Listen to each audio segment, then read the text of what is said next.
Hello everybody, welcome back to my channel, welcome back to another episode of the entire history of. I'm excited for this one. I did make a post on the community tab asking which families that you wanted to see, and the top comment was the Alto family. Thankfully, I was planning on doing that anyway.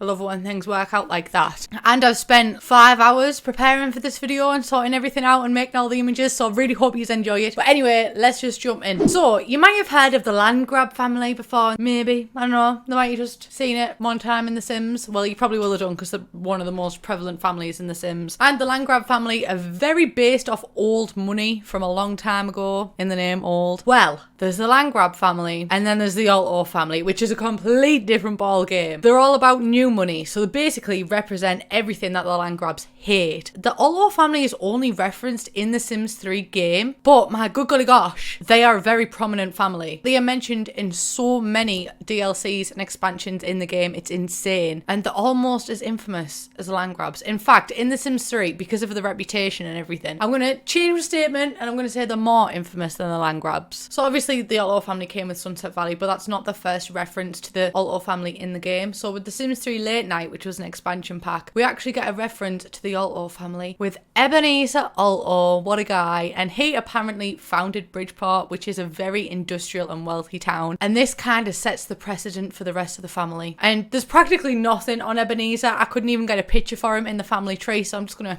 move straight past him on the Sims 3 base game. It doesn't say when it happened, but at some point the Alto family moved away from the big industrial city and moved to a more suburban area, that city being Sunset Valley. They live in 20 Summerhill Court, which is a huge mansion, obviously the rich, so go figure, very close to the land grab family. And when I say very close, I literally mean there's two mansions facing opposite each other. One's the land grabs, one is the Altos. That's how close together they are. And this is obviously a cause for contention, especially since they've got the whole rivalry with the old money and new money. And the heads of the family, Vita and Nick Alto, are presented as almost the villains of Sunset Valley, because Sunset Valley was founded by the Goths, built up by the land grabs with their old money, and then the Altos came and kind of built up the commercial area in town, like the theatre, the restaurants and everything like that, like the commercial properties. They came and put that in the town, which threatens the societal standing of the land grabs, because A, you've got a new family who's coming in who's rich, which obviously is going to be a threat to them, and B, they're not only rich, they're actually starting to build on the town that the land grabs made. So obviously going to be some drama there. I'm here for it though. Love that. And like I've said, a big part of this is to do with retail, because the Altos own most of the commercial property in town. This kind of forces the town into capitalism, which the land grabs,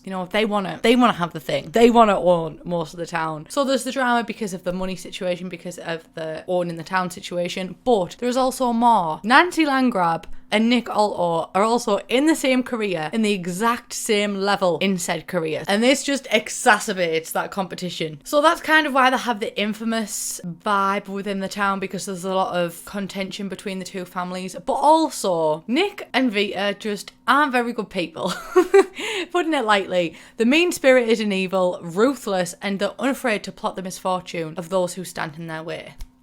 They also don't really hide the wealth. They constantly wear suits and obnoxiously faired jackets. The house is really kind of tacky, and you can tell that the priorities definitely lean towards the more financial side of things. So they definitely flaunt the wealth a lot in everybody's faces. You can smell the rich. But they do have a daughter, Holly, and Holly is... she's so nice. She's basically the opposite of her parents. She's a good sim. She's not enemies with anyone, unlike the land grabs and the Altos, which are sworn enemies with each other. She also doesn't flaunt her wealth like her parents. Her bedroom's a very different style to the rest of the house. It's very much just tween fun, and her clothes are also relatively modest. She'd fit in with the newbie family, to be honest, more than she fits in with the Altos, and she just looks like a sweet kid. Honestly, when I research these sims, I kind of treat them like real people, and I kind of think I want to be Holly's friend, which is sad because she doesn't even exist. I don't know, I might go play The Sims 3 and make my Sims off and make her be friends with her. What is that like for that lead? And that's pretty much it for the Sims 3 base game. I say that's pretty much it, like there's not a massive storyline there, but there actually is, and I'm really impressed with that storyline. That runs deep. That's deeper than me. And then the next time we meet the Alto family is in the Sims 3 Hidden Springs with the accountant Bert Alto. Bert is actually Nick's brother, who decided to scrap his career as an accountant because he didn't really enjoy it and he wanted to go do something different, so he retired to the world of Hidden Springs with a lot of money from a mysterious source.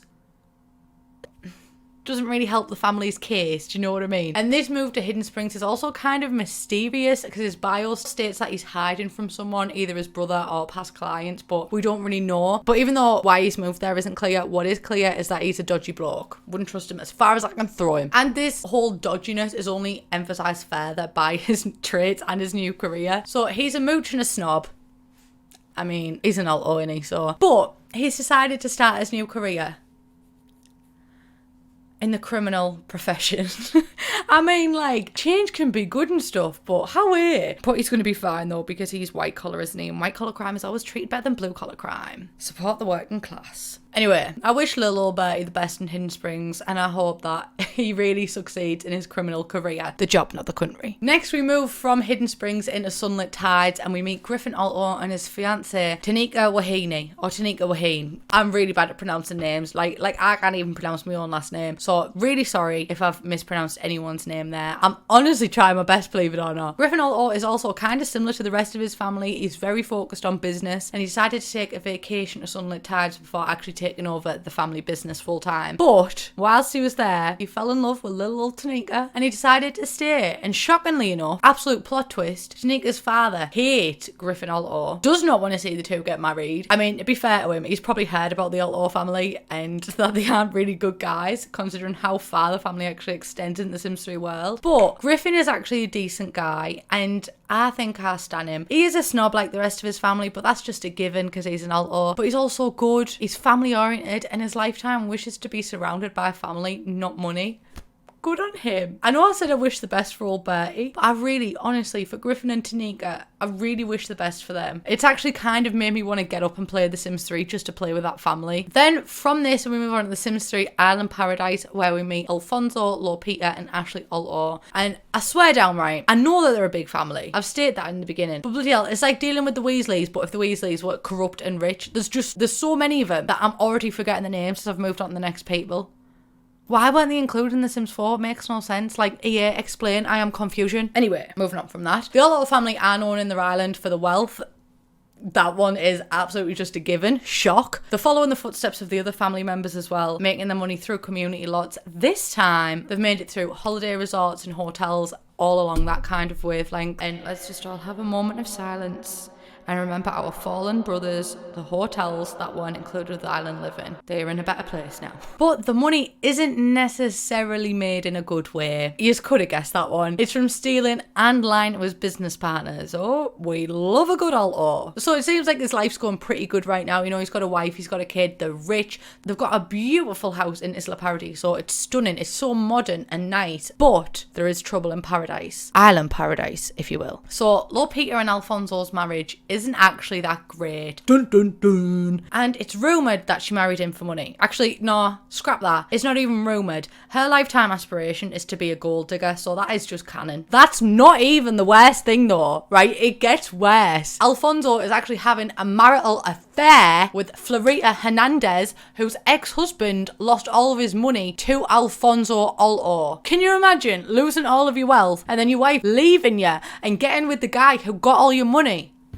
Outrage, the scandal. But it doesn't even end there. Like, that goes further. She's pregnant with Alfonso's child. Alfonso's wife doesn't even know. Alfonso and his wife Lupita also have a daughter called Ashley. She is completely none the wiser. She doesn't know her dad's having an affair. She doesn't know his dad's going to have another kid. She is none the wiser and thinks her dad hasn't done any of these things, and she actually likes her dad more than she likes her mum. Honestly, we all thought Jeremy Kyle was cancelled, and I'm telling you right here, right now, it's not cancelled. Jeremy Kyle has just went to bloody Isla Paradiso because he's got people there that need him. What a whale of a time. Isla Paradiso. I wish I could play with this storyline, but Isla Paradiso, I don't think that's ever worked, has it? And then finally, we move on to the Alto family in The Sims 3 Lunar Lakes. We meet Trenton, Eleanor, and Jareth Alto. And they're kind of the opposite to the rest of the family. They've fallen out of favour with the rich neighbours and live a more reserved life, even with Eleanor being a top-notch surgeon. So good on him. Good on him, you know, you don't have to flaunt your wealth. They kind of are just putting forward the Alto family values though, because they desperately want the son Jareth to become a massive politician somewhere. But Jareth has actually got other plans. Little old Jareth just wants to sit, play his guitar, have a good time, just be a little bit chilled. He doesn't want to like rule the world. He doesn't want loads of money. He's just chilled. And you know what? Lunar Lakes is set in the future, so this is like at the end of the time frame. I have spoke about it in a lot of videos, but I'm just going to say it again now. So each Sims 3 world is on a different time frame. So I'm happy to know that in the future, the Alto family kind of settled down a little bit. Hopefully they lost all the wealth. I mean, they probably deserve it. And that's it. That's all I've got on the Alto family. I thought this video would be like 40 minutes long, but I've actually got through it quite fast. And I'm shocked. All I know is that the land grabs need to move over because there's already a more successful family in town. I am really disappointed that they're not in The Sims 4. I would like to see them come back again. If you're not subscribed already, please subscribe. Give it a like if you like this video. And leave a comment below as well, because I want to know if you have actually played with this. Because from The Sims 3 onwards, I never really played with default families. So I want to know if yous do. And I love you all so much, and I'll see you in my next one.